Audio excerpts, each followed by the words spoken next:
একটু জানিয়ে রাখতে চাই, অভ্যুত্থানের আওয়ামী লীগ সরকারের পতনের 9 মাস পর দেশ ছাড়লেন আওয়ামী লীগ সরকারের আমলে 2 বারের সাবেক রাষ্ট্রপতি আব্দুল হামিদ। গত বুধবার 3:05 থাই এয়ারওয়েজের একটি বিমানে তিনি দেশ ত্যাগ করেন। তার নামে কিন্তু কিশোরগঞ্জের সদর থানায় 2টি মামলা রয়েছে এবং তাকে আসামি করা হয়েছে। আসামি থাকার পরেও কেন তিনি দেশ ত্যাগ করলেন বা দেশ ছেড়ে চলে যাওয়ার সুযোগ পেলেন, সেই বিষয়কে কেন্দ্র করে কিন্তু আজকে গণ অধিকার পরিষদের নেতাকর্মীরা স্বরাষ্ট্র মন্ত্রণালয় ঘেরাও কর্মসূচি দিয়েছে। দেখছেন যে অসংখ্য নেতাকর্মী কিন্তু স্লোগান দিচ্ছে এবং স্লোগানে সমানতালে স্বরাষ্ট্র মন্ত্রণালয় অভিমুখে যাত্রা শুরু করেছে। আপনাদেরকে একটু দেখাতে চাই, গণ অধিকার পরিষদের সাধারণ সম্পাদক দেখতে পাচ্ছেন যে রাশেদ খান উপস্থিত আছে এখানে, সেই সাথে উপস্থিত আছেন ফারুক হাসান সহ অন্যান্য নেতাকর্মীরা।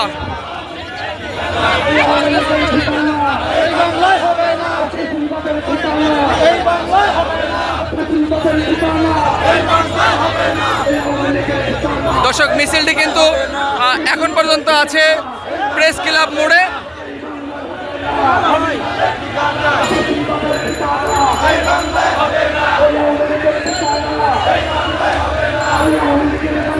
দর্শক, সমান তালে স্লোগান দিয়ে এগিয়ে যাচ্ছে গণ অধিকার পরিষদের অসংখ্য নেতাকর্মীরা। কিছুক্ষণের মধ্যেই কিন্তু তারা স্বরাষ্ট্র মন্ত্রণালয়ের ভিতরে প্রবেশ করবে এমনটি দেখতে পাচ্ছি আমরা। দর্শক, দেখছেন যে স্লোগান দিয়ে কিন্তু এগিয়ে চলছে গণ অধিকার পরিষদের নেতাকর্মীরা। আপনারা দেখছেন যে রাশেদ খান কিন্তু সামনের সারিতে অবস্থান করছেন এবং স্লোগান দিচ্ছেন। সেই সাথে আপনারা দেখতে পাচ্ছেন যে ফারুক হাসান এখানে উপস্থিত আছেন।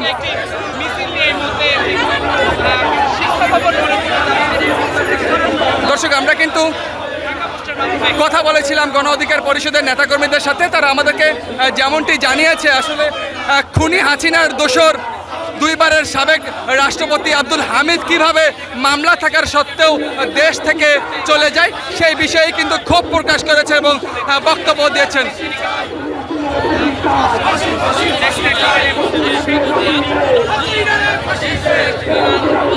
দর্শক, দেখছেন যে স্লোগানে কিন্তু উত্তাল রাজপথ। তারা যেমনটি বলছে যে যত দ্রুত সম্ভব আব্দুল হামিদকে দেশে ফেরত এনে তার শাস্তি নিশ্চিত করতে হবে এমনটি বলছেন এবং সেই উপলক্ষে কিন্তু আজকে স্বরাষ্ট্র মন্ত্রণালয় ঘেরাও কর্মসূচি দিয়েছে। আপনারা দেখছেন যে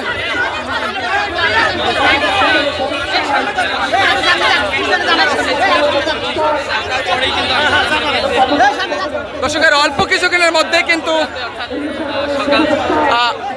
স্বরাষ্ট্র মন্ত্রণালয়ের সামনেই কিন্তু অবস্থান নেবেন গণ অধিকার পরিষদের নেতাকর্মীরা।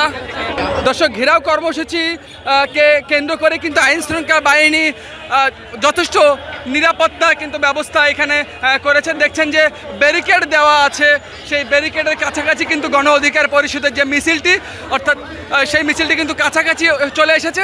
অপরদিকে কিন্তু পুলিশ তাদের শক্ত অবস্থান নিয়েছে এবং এখন পর্যন্ত দেখা যাচ্ছে যে ব্যারিকেড দিয়ে পুলিশ অবস্থান করছে। এই ব্যারিকেডের পিছনে দেখতে পাচ্ছেন যে জলকামানের ব্যবস্থা করে রাখা হয়েছে যাতে কোনো ধরনের অপ্রীতিকর ঘটনা না ঘটে, সেই বিষয়ে কিন্তু পুলিশ শক্ত অবস্থানে আছে। আপনারা দেখছেন এখন পর্যন্ত কিন্তু গণ অধিকার পরিষদের নেতাকর্মীরা ব্যারিকেডের সামনে চলে এসেছে।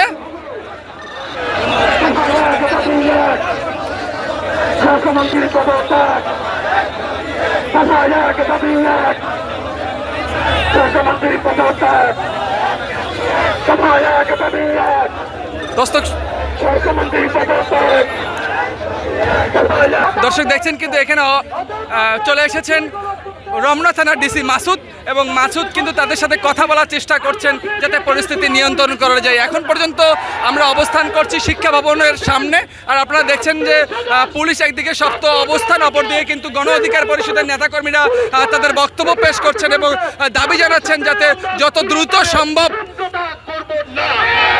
2 বারের সাবেক রাষ্ট্রপতি আব্দুল হামিদ তাকে যেন এই বাংলাদেশে ফেরত আনা হয় এবং যে মামলা করা হয়েছে তার বিরুদ্ধে কিশোরগঞ্জের সদরে, সেই মামলায় কিন্তু তাদেরকে গ্রেপ্তারের দাবি জানাচ্ছেন এবং আইনের আওতায় আনারও দাবি জানাচ্ছেন। দেখছেন যে আপনারা আমাদেরকে সহযোগিতা এখন পর্যন্ত কোনো ধরনের অপ্রীতিকর ঘটনা ঘটেনি। এই মুহূর্তে কিন্তু বক্তব্য দিচ্ছে গণ অধিকার পরিষদের সাধারণ সম্পাদক রাশেদ খান। সরাসরি আমরা সেখানে চলে যেতে চাই। এই সরকার গণঅভ্যুত্থানের সরকার, কিন্তু আমরা লক্ষ্য করছি এই সরকার গণঅভ্যুত্থানের চেতনার সাথে বেইমানি করে তারা আওয়ামী লীগকে পুনর্বাসন করছে।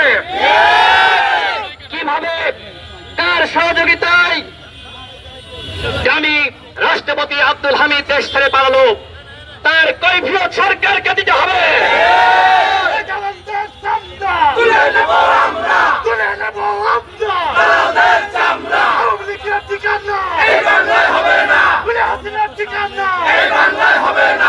এর আগে আমরা দেখেছি 3.5 মাস নিরাপদে থেকে ওবায়দুল কাদের সহ আওয়ামী লীগের অসংখ্য দামি এমপিরা দেশ ছেড়ে পালিয়েছে। কিভাবে, কাদের সহযোগিতায়? দর্শক, সেই সাথে কিন্তু সাবেক রাষ্ট্রপতি আব্দুল হামিদকে বাংলাদেশে ফেরত এনে তার বিচারের দাবি জানাচ্ছে। সেই সাথে কিন্তু আওয়ামী লীগ নিষিদ্ধেরও অনেক প্লে কার্ড আমরা দেখতে পেয়েছি গণ অধিকার পরিষদের নেতাকর্মীদের হাতে। এই ছিল আমার কাছ থেকে শিক্ষা ভবন এলাকা থেকে সর্বশেষ। এবং এর দায় সম্পূর্ণ এই স্বরাষ্ট্র উপদেষ্টা।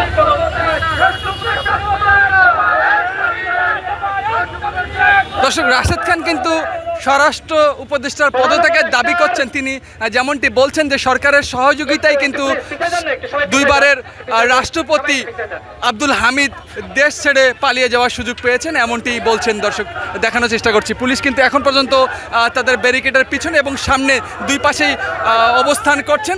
এদিকে কিন্তু গণ অধিকার পরিষদের নেতাকর্মীরা তাদের স্লোগান এবং বক্তব্য দিচ্ছেন শিক্ষা ভবনের সামনে। আপনাদেরকে দেখানোর চেষ্টা করছি। অপরদিকে দেখতে পাচ্ছেন যে জলকামানোরও ব্যবস্থা করে রাখা হয়েছে যাতে কোনো ধরনের অপ্রীতিকর ঘটনা না ঘটে। দর্শক, এমনটাই দেখতে পাচ্ছি আমরা।